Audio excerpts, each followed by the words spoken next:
Luke, you made that partly slightly harder than you needed to, but that was such a good performance for such large parts. You must be happy overall. Yeah, I hope you mean going down to because I don't think the players done anything to make it more difficult. Just the fact that we had one less player, and I'm really upset for Kedwin because he's frustrated to not play like all players, and he trains so brilliantly, and he's always ready to come on, and we know how brilliant he is coming on to games, and he came on and pressed so well and then has to come off, and it's gutting. It was absolutely that it was the fact he went down to 10 men that made it come across like it was difficult to get over the line, but it was almost a perfect performance until that moment. Yeah, I think the opposition were really good as well because they moved the ball so well, and the players had to concentrate a lot to make sure that we shut the spaces and try to stop all the key passes, and we done that pretty well, and then we kept the ball well, but I thought we looked a big threat today.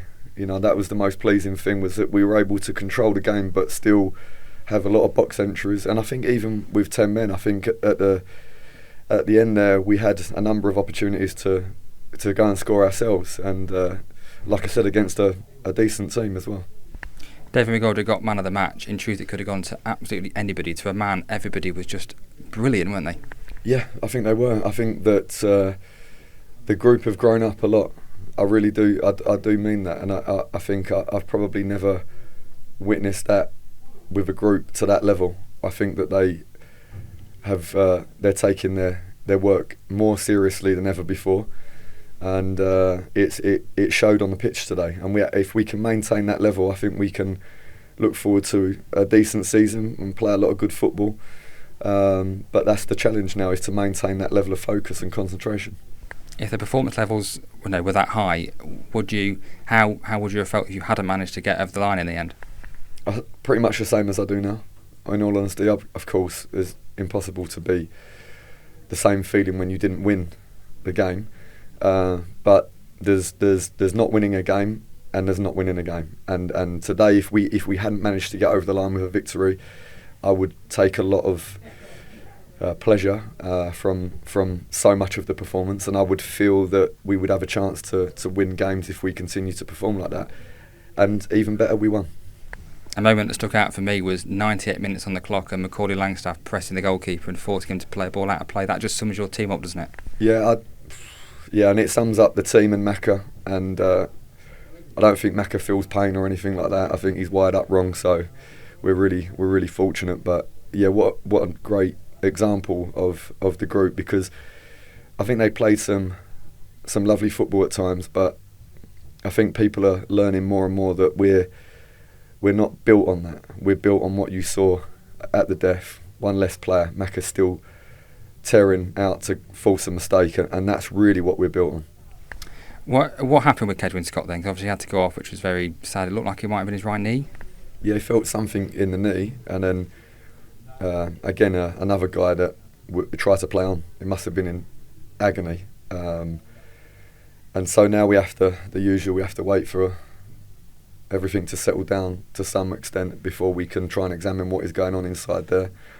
Hopefully it's less serious than we anticipate might be, but yeah, it's a very upsetting.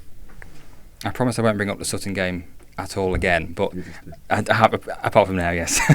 But are you surprised at how quick? I mean, we're still in the same month. Are you surprised at how quickly the performance levels can improve to that today, which was just countlessly better than that one at Sutton? I think it would be rude if I said I'm surprised, because I've been through a lot with so many of the players in that changing room. I've been through a lot with them, and if I was surprised, it meant I doubted them, and that would be really unfair. So I find another word, like yet again I'm impressed with how they can take a lesson and some really tough meetings, tough words from me.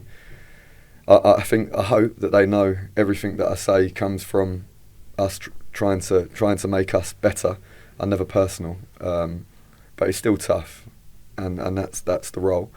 And then when you have a response like the one that we're seeing now, is you have to be so grateful to be a head coach with a group that can keep coming up with answers. I promise I won't mention Sutton again.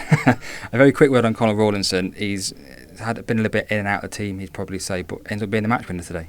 Yeah, he's he's just a great guy. First of all, that's the most important thing. Why you see that Connell can continue to put in good performances, and if it comes out, he knows, he understands. We talk.